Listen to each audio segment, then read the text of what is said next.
الحمد لله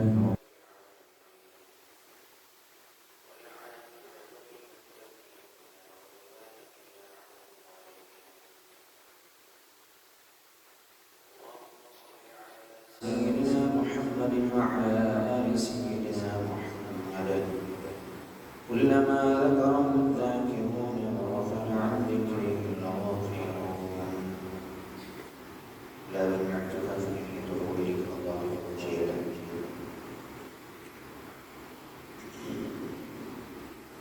قال رسول الله صلى الله عليه وسلم: إن لله أهلين من الناس. قالوا يا رسول الله من هم؟ قال هم أهل القرآن أهل الله وخاصته، أو كما قال رسول الله صلى الله عليه وسلم.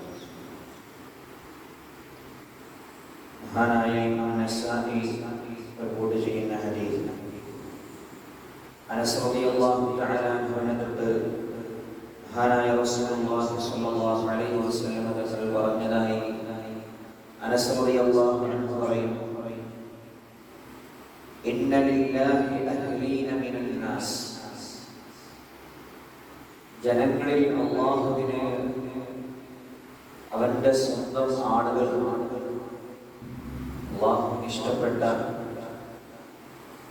അവന് അഭേദ്യമായ ബന്ധമുള്ള കുറച്ച് ആളുകൾ ജനങ്ങളിലുണ്ട് എന്ന് നബി സല്ലല്ലാഹു അലൈഹി വസല്ലം തങ്ങൾ പറയുന്നു.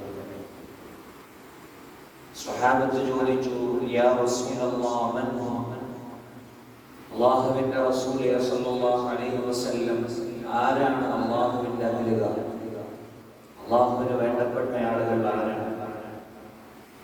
ഖാല, മഹാനായ റസൂലുള്ളാഹി സ്വല്ലല്ലാഹു അലൈഹി വസല്ലം തങ്ങൾ പറഞ്ഞു: ഹും അഹ്ലുൽ ഖുർആനി അഹ്ലുല്ലാഹി വഖാസ്സതുഹു. അവർ ഖുർആനിന്റെ അഹലുകാരാണ്. ആ ഖുർആനിന്റെ അഹലുകാരാണ് അല്ലാഹുവിന്റെ പ്രത്യേകമായ ആളുകൾ, അവനുമായി ബന്ധപ്പെട്ട ആളുകൾ എന്ന ശഫീഉനാ റസൂലുള്ളാഹി സ്വല്ലല്ലാഹു അലൈഹി വസല്ലം. വിശുദ്ധ ഖുർആനുമായി അഭേദ്യമായ ബന്ധം നിലനിർത്തുന്നവർ എപ്പോഴും അല്ലാഹുവിന്റെ സംരക്ഷണത്തിലായിരിക്കും. അവരുടെ കാര്യങ്ങളെല്ലാം അല്ലാഹു ഏറ്റെടുക്കും. അല്ലാഹുവിന് ഏറ്റവും ഇഷ്ടപ്പെട്ട ആളുകളായി തീരും. ജനങ്ങളിൽ അല്ലാഹുവിന്റെ അഹ്ലുകാരാണ് അവർ. അഹ്ല് എന്ന് സാധാരണ നമ്മൾ പറയുന്നത് ബന്ധുക്കൾക്കാണ്. എന്ന് പറഞ്ഞതുപോലെ അല്ലാഹുവിന്റെ ബന്ധുക്കൾ, അല്ലാഹുവിന് ഏറ്റവും ഇഷ്ടപ്പെട്ട അവൻ ബന്ധം സ്ഥാപിക്കുന്ന ആളുകളാണ്.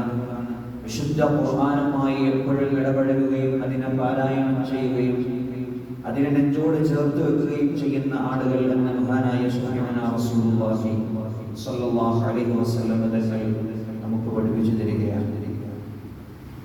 മഹാനായ ആയിഷ, മഹദിയായ ആയിഷ റളിയല്ലാഹു തആല റിപ്പോർട്ട് ചെയ്യുന്ന ഹദീസിൽ കാണാം, മഹാനായ റസൂലുള്ളാഹി സ്വല്ലല്ലാഹു അലൈഹി വസല്ലം തങ്ങൾ പറഞ്ഞു: മസലുൽ ലദീ യഖറഉൽ ഖുർആന വഹുവ ഹാഫിദുൻ ലഹു മഅസ് സഫറത്തിൽ കിറാമിൽ ബററ ومثل الذي يقرأ وهو يتعاهده وهو عليه شديد فله أجران. വിശുദ്ധ ഖുർആനെ പഠിക്കുകയും അതിനെ വേണ്ട വിധത്തിൽ അതിന്റെ പാരായണവും അതിന്റെ അർത്ഥങ്ങളും പഠിക്കാൻ ശ്രമിക്കുകയും ഖുർആനിൽ നൈപുണ്യം നേടുകയും ചെയ്യുക എന്നുള്ളത് അവർക്ക് അല്ലാഹു കൊടുക്കുന്ന സ്ഥാനം മഅസ് സഫറത്തിൽ കിറാമിൽ ബററ. അല്ലാഹുവിന്റെ പ്രത്യേകമായ ചില മലക്കുകളുണ്ട്, അവനോട് അടുപ്പമുള്ള മലക്കുകൾ. ആ മലക്കുകൾ അവരുടെ സ്ഥാനമാണ് വിശുദ്ധമായ ഖുർആനെ പഠിക്കാൻ ശ്രമിക്കുകയും ആ ഖുർആനനുസരിച്ച് ജീവിക്കുകയും ഖുർആനിന്റെ അർത്ഥങ്ങളെ ഗ്രഹിക്കാനും മനസ്സിലാക്കാനും തയ്യാറാവുകയും ചെയ്യുന്ന ആളുകൾ ആ മലായികത്തിന്റെ പദവിയിലാണെന്ന് ശഫീഉനാ റസൂലുള്ളാഹി സ്വല്ലല്ലാഹു അലൈഹി വസല്ലം. അപ്പോൾ ഖുർആൻ പഠിക്കാൻ അവസരം കിട്ടാതെ എന്നാൽ ഖുർആനുമായി വളരെ അഭേദ്യമായ ബന്ധം സ്ഥാപിക്കുന്ന ചില ആളുകളുണ്ട്. അവർക്ക് പഠിക്കാൻ അവസരം കിട്ടിക്കാണില്ല. ചെറുപ്പത്തിൽ നമ്മളെ പോലെ മദ്രസയിൽ പോകാനോ അല്ലെങ്കിൽ അക്ഷരങ്ങൾ പഠിക്കാനോ അല്ലെങ്കിൽ കുറഞ്ഞ രീതിയിൽ മാത്രം പഠിച്ച് എന്നാൽ വിശുദ്ധ ഖുർആൻ പാരായണം ചെയ്യാൻ അതിയായ താല്പര്യമുള്ള ചില ആളുകളുണ്ട്. അല്ലാഹുവിന്റെ റസൂൽ സ്വല്ലല്ലാഹു അലൈഹി വസല്ലം തങ്ങൾ പറയുന്നുണ്ട്, വഹുവ യതആഹദു, ഖുർആൻ പഠിക്കാൻ കഴിഞ്ഞിട്ടില്ലെങ്കിലും ഖുർആൻ പാരായണം ചെയ്യുന്ന വിഷയത്തിൽ അദ്ദേഹം സൂക്ഷ്മത പുലർത്താറുണ്ട്. എന്ന് വെച്ചാൽ ഖുർആനുമായി എപ്പോഴും ബന്ധമുണ്ട്, പക്ഷെ പാരായണം ചെയ്യാൻ കുറച്ച് പ്രയാസമാണ്. സല്ലല്ലാഹു അലൈഹി വസല്ലം തങ്ങൾ പറയുന്നു, വഹുവ അലൈഹി ശദീദ്, ഖുർആൻ പാരായണം ചെയ്യാൻ ഭയങ്കര പ്രയാസമാണ്. ചില പ്രായം ചെന്ന ആളുകൾ ചിലപ്പോൾ ചെറുപ്പത്തിൽ പഠിക്കാൻ അവസരം കിട്ടി കാണില്ല. എന്നാൽ ഖുർആനുമായുള്ള ആ ഒരു ഇഷ്ടം നിലനിർത്തിക്കൊണ്ട് എപ്പോഴും ഖുർആൻ തുറന്നു വെച്ചുകൊണ്ട് ഖുർആൻ വായിക്കുന്നുണ്ട്. അവർക്ക് കൃത്യമായി കിട്ടിയില്ലെങ്കിലും ഖുർആൻ വായിക്കാൻ ശ്രമിക്കുകയും അത് ഓതാൻ ശ്രമിക്കുകയും ചെയ്യുന്നുണ്ട്. അങ്ങനെ ബുദ്ധിമുട്ടി ഓതുന്ന ആളുകൾക്ക് ലഹു അജ്റാൻ, അവർക്ക് അല്ലാഹു 2 പ്രതിഫലം കൊടുക്കുമെന്ന് ശഫീഉനാ റസൂലുള്ളാഹി സ്വല്ലല്ലാഹു അലൈഹി വസല്ലം. ഖുർആനെ പഠിക്കാൻ ശ്രമിക്കുക എന്ന് പറഞ്ഞാൽ തന്നെ അതിനും അല്ലാഹു ഏറ്റവും കൂടുതൽ കൂലി കൊടുക്കുന്ന വിഷയമാണ്. അല്ലാഹു ആ ഖുർആനുമായുള്ള ബന്ധം അത് നിലനിർത്താൻ ശ്രമിക്കുന്നവരെ അല്ലാഹുവിന് വല്ലാത്ത ഇഷ്ടമാണ്.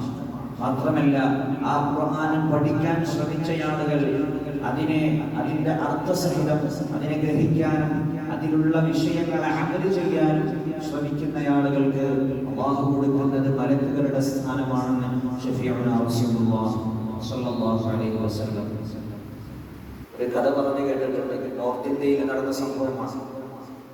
നോർത്ത് ഇന്ത്യയിൽ നമ്മളെ പോലെ മദ്രസ സംവിധാനങ്ങളോ അല്ലെങ്കിൽ പഠിക്കാനുള്ള സാഹചര്യങ്ങളോ കിട്ടുന്ന ആളുകൾ വളരെ കുറവാണ്. ചില ആളുകളുടെ അവിടുത്തെ പേരുകളൊക്കെ കേട്ട് കഴിഞ്ഞാൽ നമ്മുടെ പേരിനെ കാട്ടി വെച്ച് വെക്കുന്ന നല്ല മനോഹരമായ പേരുകളായിരിക്കും. പ്രായം ചെന്ന വലിയ ഉമ്മമാരൊക്കെ. പക്ഷേ അവർക്ക് അലിഫ് ബ എന്താണെന്ന് അറിയാനോ അല്ലെങ്കിൽ നിസ്കരിക്കാനുള്ള അതിന്റെ ബേസിക് ആയിട്ടുള്ള കാര്യങ്ങൾ പോലും അറിയാത്ത, എന്നാൽ മുസ്ലിമായി 60ഉം 70ഉം ഒക്കെ വർഷം ജീവിക്കുന്ന ആളുകളുണ്ട്. അവർക്ക് അതിനുള്ള സാഹചര്യം കിട്ടിക്കാണത്തില്ല. അങ്ങനെ ഒരുപാട് ആളുകൾ നമ്മുടെ നോർത്ത് ഇന്ത്യ മഹാരാജ്യത്ത് ജീവിക്കുന്നുണ്ട്. അതിൽപ്പെട്ട ഒരു പ്രായം ചെന്ന ഒരു ഉമ്മ അവരുടെ കഥ പറയാറുണ്ട്. അവർക്ക് ഖുർആൻ വല്ലാത്ത ഇഷ്ടമാണ്, പക്ഷെ വായിക്കാൻ ഭയങ്കര പ്രയാസമാണ്. അവർക്ക് ഒന്നും വായിക്കാൻ അറിയില്ല. പക്ഷേ അവർ ഖുർആൻ തുറന്നു വെച്ചുകൊണ്ട് ഡെയിലി അവർ ഖുർആൻ എടുക്കും. ഖുർആൻ തുറന്നു നോക്കിയിട്ട് അവർ പറയുന്നത്, മേരാ അല്ലാ ജോ കഹാ ഹേ വോ സച്ച് ഹേ, എന്റെ അല്ലാഹുവിൽ എന്താണോ പറഞ്ഞത് അത് സത്യമാണ്. അവർക്കത് വായിക്കാൻ അറിയില്ല. ഖുർആൻ അത് അക്ഷരം വായിക്കാൻ അറിയില്ല, ഖുർആൻ ഓതാൻ അറിയില്ല, നോക്കി ഓതാൻ പോലും അറിയില്ല, മറ്റുള്ള വിവരങ്ങളൊന്നുമില്ല. പക്ഷേ ഖുർആൻ വല്ലാത്ത ഇഷ്ടമാണ്. അവർക്ക് അതിനുള്ള സാഹചര്യം കിട്ടിയില്ല. അല്ലാഹു നമുക്ക് തന്ന വലിയ നിഅമത്തിനെ നമ്മൾ ഓർക്കണം. നമുക്ക് അക്ഷരം പഠിക്കാനും ഖുർആൻ പാരായണം ചെയ്യാനും അറിയുന്ന അവസ്ഥയിലായിരിക്കെ തന്നെ ഖുർആൻ നമ്മൾ തുറന്നു നോക്കാതെ ഖുർആനുമായുള്ള ബന്ധം വിച്ഛേദിച്ചിട്ട് ഷെൽഫുകളിൽ മാത്രം നമ്മുടെ വീടുകളിലെ ഷെൽഫുകളിൽ ഒതുക്കി വെക്കുന്ന ഒരവസ്ഥയാണ്. അല്ലാഹു കാത്ത് രക്ഷിക്കട്ടെ. അങ്ങനെ ആ സ്ത്രീ, ആ പ്രായം ചെന്ന ആ ഉമ്മ അവര് ഖുർആൻ തുറന്നു വെച്ചുകൊണ്ട് പറയും, ജോ അല്ലാഹ് മേരാ അല്ലാഹ് ജോ കഹാ ഹേ വോ സച്ച് ഹേ, എന്റെ അല്ലാഹുവിൽ എന്താണോ പറഞ്ഞത് അതെല്ലാം സത്യമാണ്. അവരെല്ലായ്പ്പോഴും ആ ഖുർആൻ എടുത്തു വെച്ചുകൊണ്ട് പറയുന്ന വാചകമാണ്. അവരെ കുറിച്ച് പറഞ്ഞിട്ടുണ്ട്, അവര് മരണപ്പെടുന്ന സമയത്ത് ഖുർആനിന്റെ മുന്നിൽ വെച്ചുകൊണ്ട് ഖുർആൻ ഓതുന്ന സമയത്ത് കലിമ ചൊല്ലിയാണ് അവർ മരിച്ചത് എന്ന് അവിടെയുള്ള ആളുകൾ പറയാറുണ്ട്. കാരണം ഖുർആനെ അവർക്ക് പഠിക്കാൻ കഴിഞ്ഞില്ലെങ്കിലും ഖുർആനുമായുള്ള ഒരു ഇഷ്ടം നിലനിർത്തിയതിന്റെ പേരിൽ അല്ലാഹു അവരുടെ ആഖിബത്ത് അത്രയും നന്നാക്കി കൊടുത്തു. ഇതിൽ നമ്മൾ മനസ്സിലാക്കേണ്ടത്, ഖുർആൻ നമ്മൾ നെഞ്ചോട് ചേർത്ത് വെച്ചാൽ ആ ഖുർആൻ നമ്മുടെ കൂടെ, നമ്മുടെ പരലോകത്ത് ആഖിറം, നമ്മുടെ ഖബർ മുതൽ അങ്ങോട്ട് നമ്മുടെ സ്വർഗ്ഗത്തിലേക്ക് കൈപിടിച്ചു കൊണ്ടുപോകുന്നത് വരെ അത് നമ്മുടെ കൂടെ തന്നെ ഉണ്ടാകുമെന്ന് ശഫീഉനാ റസൂലുള്ളാഹി സ്വല്ലല്ലാഹു അലൈഹി വസല്ലം. അതുകൊണ്ടാണ് ഖുർആനെ സംബന്ധിച്ച് പറയുന്നത്, അൽ ഖുർആൻ ഷാഫിഉൻ, ഖുർആൻ ശുപാർശ ചെയ്യുന്നതാണ്. ഖുർആൻ അതിനെ നെഞ്ചോട് ചേർത്ത് വെക്കുന്നവരെ, അതിനോട് ബന്ധം സ്ഥാപിക്കുന്നവരെ ഖുർആനെ അവരുടെ കൈപിടിച്ച് സ്വർഗ്ഗത്തിലേക്ക് കൊണ്ടുപോകാൻ അവരെ ഖബർ മുതൽ അവരുടെ കൂട്ടായി അനീസായി കടന്നു വരുമെന്ന് ശഫീഉനാ റസൂലുള്ളാഹി സ്വല്ലല്ലാഹു അലൈഹി വസല്ലം. അതുകൊണ്ട് ഖുർആനുമായുള്ള ബന്ധം, ആ ബന്ധം നമ്മൾ എന്നും നിലനിർത്താൻ ശ്രമിക്കണം. എല്ലാ ദിവസവും ഞാൻ ഇന്നലെ പറഞ്ഞതുപോലെ നമ്മുടെ ജീവിതത്തിൽ റമദാനിലെന്നല്ല എല്ലാ ദിവസവും ഖുർആനിനെ പാരായണം ചെയ്യാത്ത ഒരു ദിനം പോലും നമ്മുടെ ഉണ്ടാകാൻ പാടില്ല. ഒരു ദിവസം കഴിയുന്നത് കുറച്ചെങ്കിലും ഒരു പേജെങ്കിലും നമുക്ക് ഓതാൻ കഴിയണം, എത്ര തിരക്കുണ്ടെങ്കിലും. എന്നാൽ നമ്മുടെ ജീവിതത്തിൽ, നമ്മുടെ ഇഹലോക ജീവിതത്തിലും അത് നമുക്ക് ഏറ്റവും ഉപകാരപ്രദമാണ്. മാത്രമല്ല പരലോകത്തും അത് നമ്മുടെ കൂട്ടാളിയായി കൂടെ ഉണ്ടാകും. നമ്മൾ പ്രത്യേകം ശ്രദ്ധിക്കണം. അല്ലാഹു നമുക്ക് തൗഫീഖ് നൽകാൻ അനുഗ്രഹിക്കുമാറാകട്ടെ. ആ ഖുർആനെ കൂടുതൽ പഠിക്കാനും അതറിയാനും ശ്രമിക്കുന്നവർക്ക് അല്ലാഹു മലായികത്തിന്റെ ആ സ്ഥാനം വരെ കൊടുക്കുമെന്നാണ്. അപ്പോൾ നമ്മൾ കൂടുതൽ അറിയാനും പഠിക്കാനും മനസ്സിലാക്കാനും അതിന്റെ അർത്ഥങ്ങളെയും ആശയങ്ങളെയും ഗ്രഹിക്കാനും നമ്മൾ തയ്യാറാകണം. നമ്മുടെ ഈ ചുരുങ്ങിയ കാലയളവിൽ നമ്മുടെ ജീവിതത്തിൽ അല്ലാഹു നമുക്ക് തന്നെ വലിയൊരു അനുഗ്രഹമാണ് ഈ വിശുദ്ധ ഖുർആൻ. ആ ഖുർആനെ നമ്മളെങ്കിലും, നമ്മുടെ മുസ്ലിമീങ്ങളെന്ന് പറയുന്ന നമ്മളെങ്കിലും അതിനെ കൃത്യമായി നമ്മൾ പഠിക്കാൻ ശ്രമിക്കണം.